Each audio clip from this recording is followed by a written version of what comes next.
Oke, Assalamualaikum warahmatullahi wabarakatuh. Selamat pagi semuanya. Salam sehat selalu. Kabarnya baik? Waalaikumsalam Bapak, selamat pagi. Alhamdulillah baik.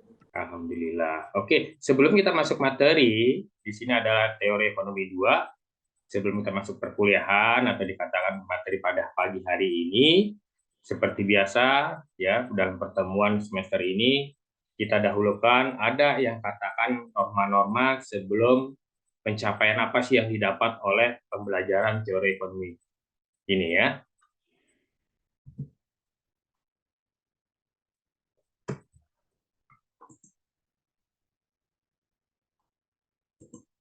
Oke, yang pertama di sini adalah capaian pembelajaran mata kuliah yang kita anut di sini. Yang pertama apa? Fokus dalam pembelajaran ini adalah apa? Dengan memfokuskan proses pengambilan kebijakan dan strategi dalam perekonomian secara keseluruhan dengan pendekatan yang namanya komprehensif secara menyeluruh. Jadi intinya di sini bahwa kita harus proses pengambilan keputusan kebijakan dalam strategi perekonomian. Yang kedua adalah di sini titik fokus diharapkan kepada mahasiswa mengetahui proses perubahan ekonomi akibat dari perubahan yang dikatakan ekonomi makro secara keseluruhan. Karena teori ekonomi 2 ini menyangkut dengan apa? Ekonomi makro yang sangat fatal bagi pendapatan nasional Republik Indonesia. Yang ketiga adalah di sini diharapkan bahwa mahasiswa bisa mengambil keputusan dan kebijakan-keputusan yang berkaitan dengan apa? Pembahasan ekonomi secara menyeluruh melalui apa? Pendekatan kebijakan fiskal dan moneter dan variabel-variabel yang mempengaruhi baik secara agregat maupun parsial.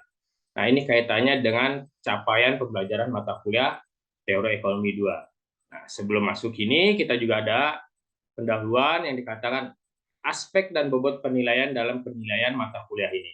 Yang pertama adalah di sini yang saya terapkan adalah kehadiran dan sikap perilaku, itu bobotnya adalah 10%.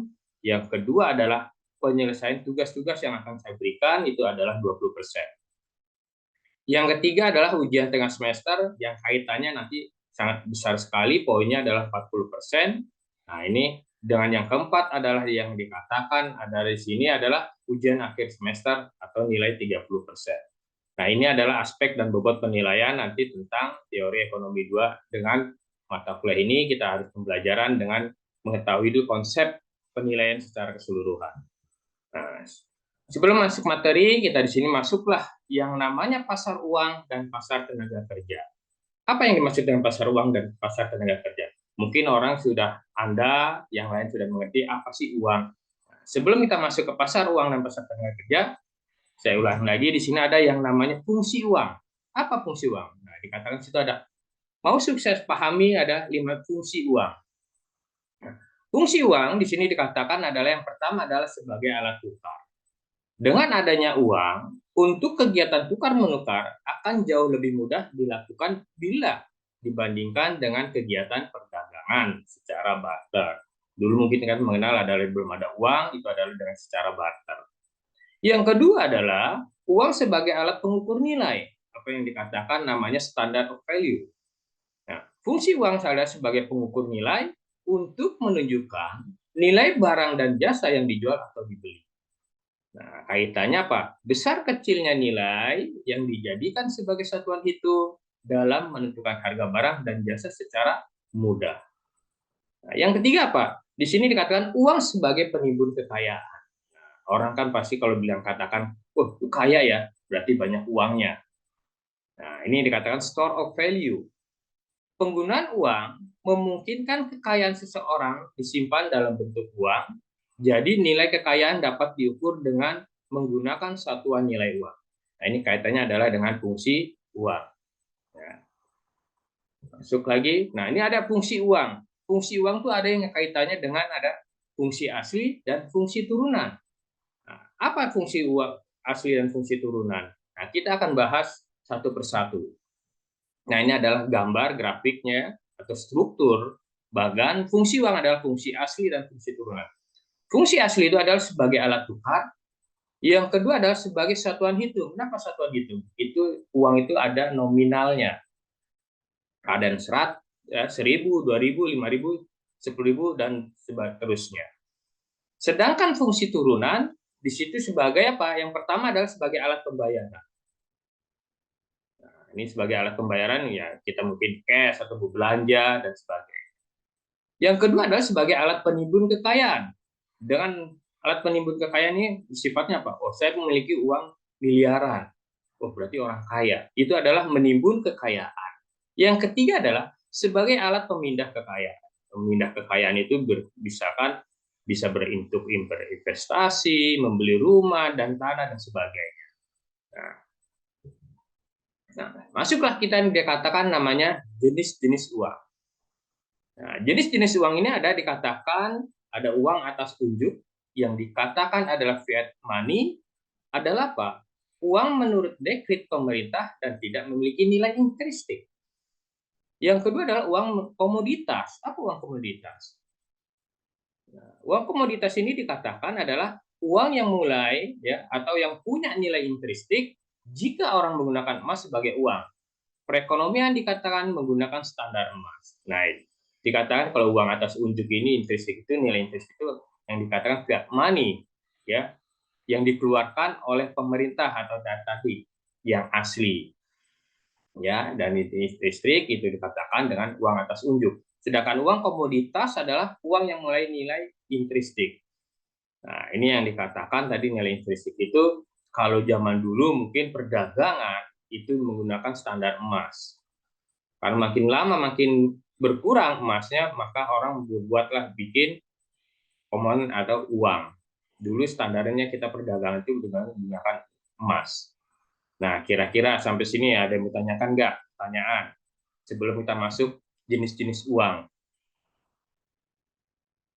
Ada yang Baik, mau Pak, disampaikan? izin bertanya. Yes, ya. Ya, kan banyaknya jenis uang nih ya, Pak, ya. Ya. Saya masih bingung untuk penjelasan dari perbedaan uang kartal dan uang giral, Pak. Oke. Ini sebelum kita masuk nanti kita bahasnya ada di sini ya jenis-jenis uang, tapi ini juga cukup bagus.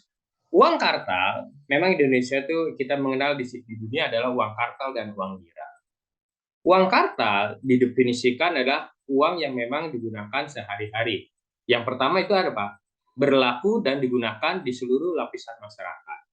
Yang kedua adalah nominal sudah tertera dan terbatas. Tertera dan terbatas itu katakan ada nilai nominal 10.000, ya berarti dia hanya sampai dengan 10.000. Kalau misalkan 11.000 berarti dia harus menambahkan angka misalkan 1.000 lagi.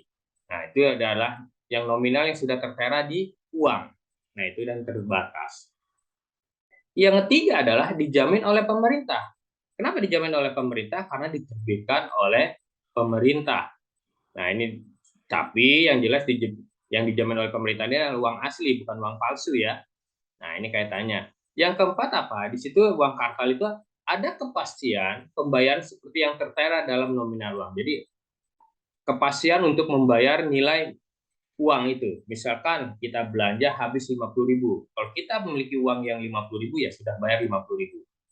Nah, itu adalah yang dikatakan ada kepastian pembayaran seperti yang tertera dalam nominal uang. Itu kaitannya dengan uang kartal. Kalau uang giral ini biasanya orang mengenal dengan apa? Tertulis atau dikatakan cek, bilet giro, ya, deposito dan sebagainya.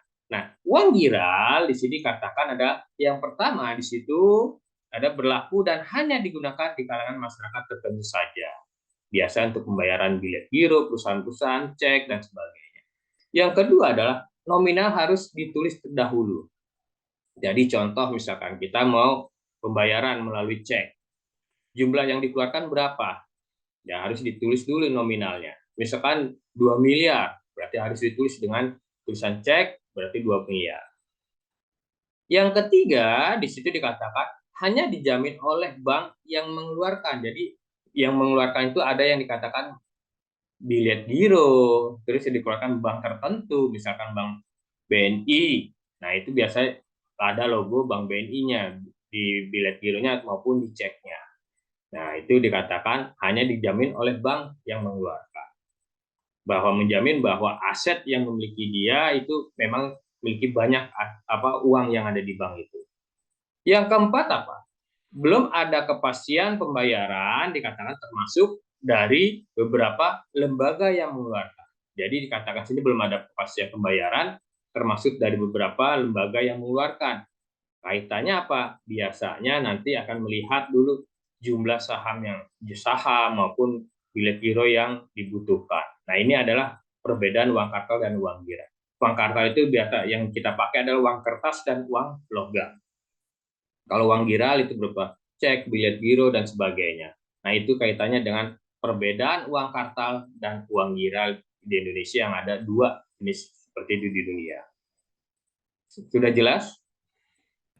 Baik Pak, sudah sangat jelas sekali, terima Oke, kasih. kita lanjutkan dari ini. Nah, di sini baru kaitannya dengan jenis-jenis uang. Nah, ini ada yang tadi katakan adalah berdasarkan bahan, itu uang ada yang dikatakan tadi uang logam dan uang kertas, jenis-jenis uang. Nah, berdasarkan nilai, itu ada uang bernilai penuh atau dikatakan body money dan uang bertanda atau token money. Uang bertanda itu biasa kaitannya ini sering sekali ya, uang bernilai penuh itu memang benar, token itu sekarang kan banyak nih yang token ya. Nah, sedangkan berdasarkan kebutuhan perdagangan modern, itu tadi masuk nih uang giral dan uang harta. Nah, tadi sebenarnya sudah dikasih tahu ya uang giral dan uang harta itu apa. Dan yang kedua adalah near money. Near money itu biasa kaitannya dengan kepastian uang dan sebagainya. Nah, ini katakan jenis-jenis uang ya. Oke, tadi sudah cukup bagus pertanyaannya, uang giral dan uang kartal. Kadang-kadang masih banyak orang uang giral itu apa dan uang kartal itu apa. Nah, ini biar lebih jelas seperti ini. Nah, masuklah kita ke pasar uang. Nah, ini menurut INS dikatakan apa itu pasar uang? Kaitannya di situ ada ya.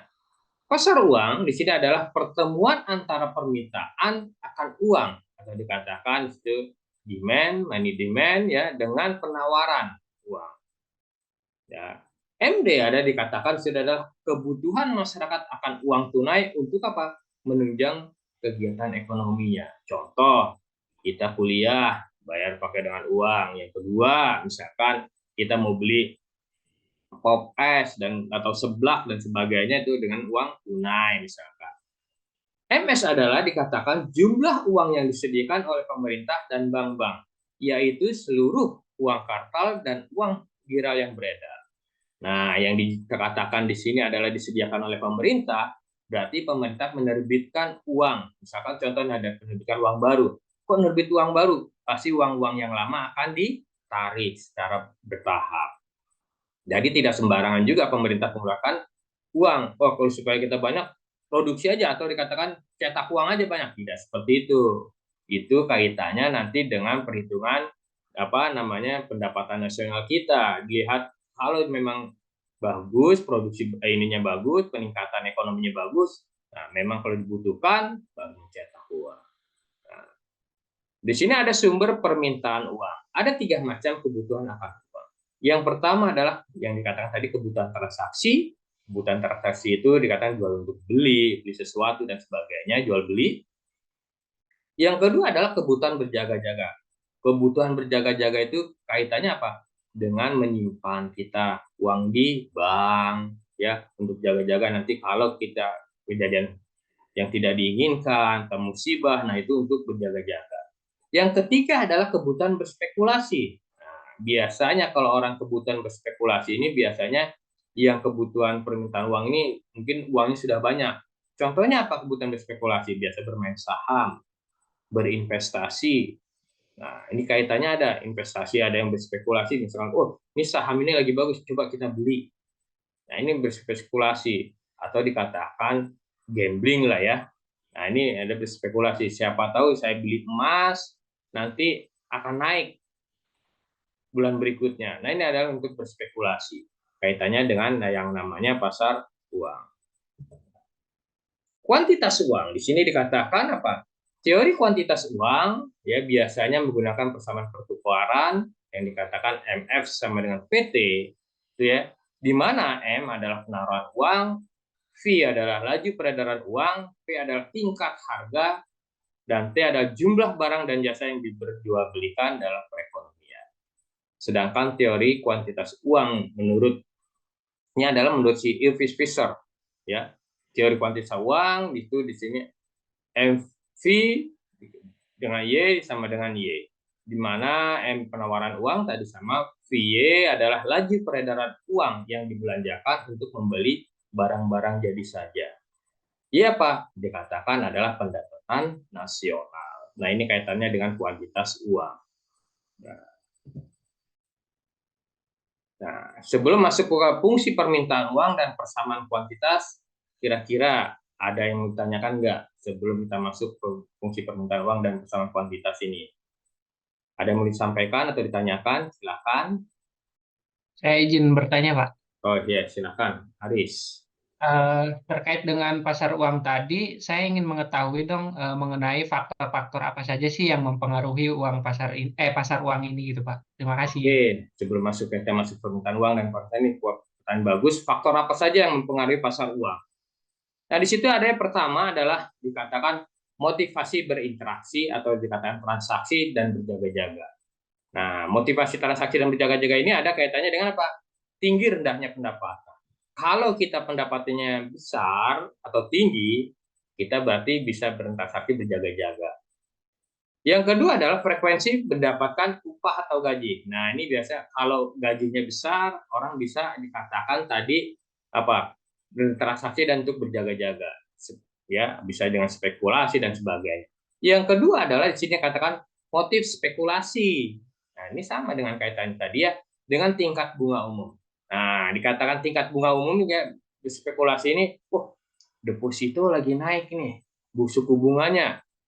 Ayo kita uangnya ke deposito kan. Nah, ini interaksi atau dikatakan spekulasi atau dengan ini saham ini lagi bagus. Lagi booming, lagi bagus naik, ya. Orang banyak berinvestasi. Ternyata mungkin kemungkinan apakah memang nanti ke depannya, apalagi kita orang ekonomi, itu biasanya cerdas untuk memikirkan kira-kira ke depannya mau seperti apa. Nah, ini kaitannya apa? Untuk motif spekulasi. Jadi ada yang dikatakan faktor yang mempengaruhi pasar uang itu ada dua hal. Yang pertama adalah motivasi, transaksi, dan untuk berjaga-jaga. Yang berjaga-jaga tadi sudah katakan tinggi rendahnya pendapatan, ya mendapatkan upah dan gaji. Yang kedua, spekulasi. Nah, ini yang dikatakan faktor yang mempengaruhi pasar uang yang ada di Indonesia atau negara-negara lain. Nah, kira-kira sampai situ jelas, Aris? Ya, Pak. Jelas, Pak. Terima kasih. Oke. Nah, kita masuk ke fungsi materi permintaan uang dan persamaan kuantitas. Nah, masuk lagi sini. Permintaan uang untuk transaksi itu adalah ditentukan oleh apa? Yang namanya volume output atau pengeluaran yang ditransaksikan, yaitu apa? GDP real dan tingkat harga umum. GDP real tadi ada gross domestic product, ya, pengeluaran domestik yang ada di Indonesia contohnya. Nah, itu dengan ada rumusnya di situ ada bahwa MD sama dengan K dikali P dengan kali Q. Nah, Keynes di sini berbeda dengan klasik. Permintaan uang untuk berjaga-jaga relatif kecil dan apa? Dalam analisis bisa diabaikan. Nah, kenapa dikatakan Keynes berbeda dengan klasik? Kalau klasik kan itu biasa tradisional. Kalau permintaan si untuk yang berjaga-jaga ini relatif kecil. Kenapa? Kalau dulu mungkin orang jarang yang namanya klasik itu tradisional, jarang dia untuk saving untuk berjaga-jaga. Beda dengan orang yang sekarang modernisasi. Berjaga-jaga itu sangat diperlukan. Kenapa? Ya untuk kedepannya, ya untuk berjaga-jaga tadi misalkan ada masa musibah dan sebagainya untuk kaitannya dengan berjaga-jaga. Nah, oke, masuklah dikatakan di sini pasar tenaga kerja Keynes. Apa sih pasar tenaga? Ya, pasar tenaga kerja. Mungkin orang tahu itu ada gambaran di situ bahwa dia akan mencari melamar pekerjaan yang tersedia di negaranya atau di Indonesia kalau kita sendiri ya. Nah, pasar tenaga kerja di situ meliputi apa? Mengikuti pasar barang apabila output atau dikatakan Q naik, maka jumlah orang yang mendapat pekerjaan atau tingkat employment N juga naik. Sebaliknya, N turun apabila Q turun. Jadi ketika misalkan pasar tenaga kerja ini kalau produksi perusahaan itu meningkat, berarti kan banyak membutuhkan tenaga kerja. Contoh misalkan, biasanya kalau menjelang Lebaran, Tempe Kongguan dan kue ini kan produksi, orang membutuhkan banyak, pasti akan membutuhkan yang namanya output tenaga kerja, ya. Nah ini biasanya nanti kalau setelah selesai, nah itu kita nggak tahu karena apa, permintaan akan barang atau produk kue itu menjelang Lebaran itu meningkat, jadi membutuhkan yang namanya tenaga kerja. Nah ini adalah contoh yang dikatakan dalam pasar tenaga kerja mengikuti barang. Apabila output naik, maka jumlah orang yang mendapatkan pekerjaan meningkat. Berarti banyak lowongan pekerjaan. Nah, si Keynes menekankan di sini bahwa proses makro adalah proses menuju keseimbangan umum atau yang dikatakan general equilibrium, titik keseimbangan. Apabila terjadi suatu perubahan, misalkan adalah I atau investasi atau B pemerintah dan MS itu adalah berubah, maka akan mempunyai pengaruh berantai terhadap apa? Semua pasar. Nah, ini dikaitannya investasi dan sebagainya, apalagi kita negara berkembang, ingin maju, biasanya banyak yang ditawarkan produk-produk, maka investor yang akan masuk ke Indonesia. Nah, di sini ada apa? Fungsi dan manfaat pasar tenaga kerja. Apa sih fungsi dan manfaat pasar tenaga kerja? Yang pertama adalah fungsi di sini sebagai sarana penyaluran tenaga kerja, ya. Yang kedua adalah sebagai sarana untuk mendapatkan informasi tentang ketenaga kerjaan. Itu fungsinya. Yang ketiga, Pak, sebagai sarana untuk mempertemukan pencari kerja dan orang atau lembaga yang membutuhkan tenaga kerja. Contoh tadi yang digambar berikut seperti ini. Nah, ini mencari lowongan pekerjaan yang dibutuhkan oleh perusahaan dan biasanya kita ingin sesuai dengan apa? Background kita. Contoh kita, Anda sarjana ekonomi atau manajemen. Berarti bisa cocoknya larinya ke pembukuan, ya, atau misalkan di bagian accounting dan sebagainya. Nah, ini dikatakan sebagai sarana untuk mempertemukan pencari kerja dan orang atau lembaga yang membutuhkan tenaga kerja. Jadi diseleksi terlebih dahulu, sebagaimana misalkan dibutuhkan, cocok nggak kira-kira ini, ini background-nya bagus dan memang dibutuhkan. Nah, ini masuklah di sini dikatakan fungsi dan manfaat pasar tenaga kerja. Itu fungsinya dari pasar tenaga kerja. Manfaatnya apa bagi tenaga kerja? Yang pertama di sini dikatakan membantu para pencari kerja dalam memperoleh pekerjaan sehingga dapat mengurangi pengangguran. Nah, kalau di negara-negara maju atau negara Indonesia sendiri, kalau penganggurannya kecil, berarti negaranya makmur. Berarti produktivitas meningkat. Perekonomian akan berjalan sesuai dengan yang dibutuhkan oleh negara. Yang kedua apa? Membantu orang-orang atau lembaga-lembaga yang memerlukan tenaga kerja untuk mendapatkan tenaga kerja. Nah, ini dikatakan mendapatkan tenaga kerja. Yang ketiga adalah membantu pemerintah dalam mengatasi permasalahan ketenagakerjaan. Akan di Indonesia sendiri, kita kan ini masih banyak pengangguran, apalagi sekarang ya, pengangguran di Indonesia itu pendidikannya sangat tinggi. Ya, S1 banyakkan sudah juga banyak yang nganggur, ya. Ini mereka manfaat tenaga kerja ini, jadi fungsi dan manfaat pasar tenaga kerja mempertemukan si yang membutuhkan tenaga kerja dan yang butuh untuk bekerja. Nah, ini kaitannya adalah dikatakan membantu pemerintah dalam mengatasi permasalahan ketenaga kerjaan. Nah, ini banyak kaitannya fungsi dan manfaat pasar tenaga kerja yang ada di Indonesia maupun di negara-negara maju. Kenapa manfaatnya? Ya nanti Anda mengalami sendiri ketika nanti Anda sudah lulus, Anda kan pasti akan mencari pekerjaan. Nah, kira-kira belum sampai akhir, kira-kira mau ditanyakan nggak di sini sebelum masuk ke slide berikutnya? Ada yang mau Pak, saya tanyakan? izin bertanya, Pak. Oke, silakan Muhammad. Tadi sudah dijelaskan tentang mengenai pasar tenaga kerja ya. Ya. Saya ingin bertanya mengenai apa faktor apa saja yang mempengaruhi tentang penawaran tenaga kerja, Pak. Terima kasih. Oke, terima kasih. Ini pertanyaan bagus sekali. Faktor penawaran tenaga kerja yang pertama itu dikatakan ada 3 hal. Yang pertama apa? Jumlah penduduk. Nah, jumlah penduduknya apa? Yang pertama adalah tingkat pendapatan, yang kedua adalah penduduk yang sekolah. Nah, itu dikatakan faktor penawaran tenaga kerja. Ya, kalau misalkan jumlah penduduk kita, apalagi Indonesia hampir 200 75 ya, di atas 250 juta jiwa, di atas 250 juta jiwa. Nah, ini kan berarti dilihat apa? Faktor yang berpendidikan atau bersekolah. Yang sekolah pun ada seleksinya biasanya.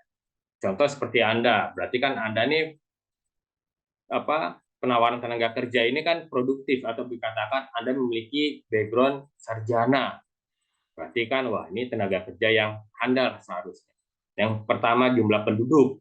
Nah, itu jumlah penduduk ya. Yang kedua adalah struktur umur. Nah, struktur umur ini dibagi lagi dengan yang pertama adalah kebijaksanaan pemerintah, yang kedua keadaan perekonomian. Nah, biasa kebijaksanaan pemerintah ini ditetapkan kalau belum umur 17 tahun itu tidak boleh bekerja. Nah, tapi kan banyak hal nanti disalahartikan apa namanya menginginkan anak di bawah umur untuk bekerja. Nah, ini struktur umur. Ini dikatakan faktor penawaran tenaga kerja yang memang produktivitas. Yang ketiga adalah produktivitas. Ya, yang produktivitas ini yang pertama wanita mengurus rumah tangga dua tingkat upah. Biasanya kan lebih cenderung kalau wanita itu kan lebih mudah bukan mudah, tapi dia produktif. Produktifnya kurang dibandingkan dengan lelaki. Nah, apalagi zaman sekarang ya, dulu mungkin beda ya. Kalau perempuan nggak usah bekerja, udah di rumah aja. Nah, ini dengan adanya emansipasi perempuan atau wanita, sekarang sudah mulai boleh bekerja dan itu banyak sekarang yang eksekutif muda, yang karyawan yang lebih terampil. Ya, ini dikaitannya dengan wanita. Bahkan mungkin di negara Arab sendiri pun dulu wanita tuh yang ini ya. Oke. Jelas sampai situ? Muhammad Fahmi? Ya, jadi ada 3 hal Iya Pak, cukup jelas Pak. Terima kasih ya Pak. Sama produktivitas. Oke, kita lanjutkan.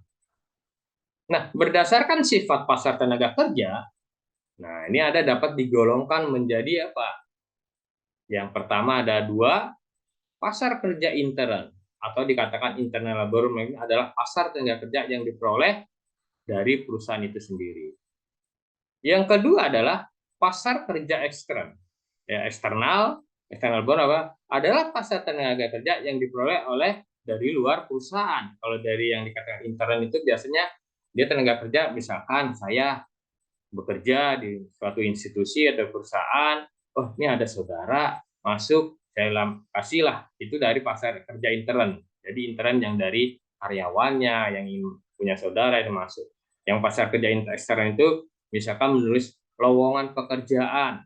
Nah, ini salah satu kaitannya berdasarkan sifat pasar tenaga kerja, ya. Nah, ini yang terakhir, siapa sih penyelenggaraan pasar tenaga kerja? Nah, ini ada gambaran mendorong tenaga kerja lokal.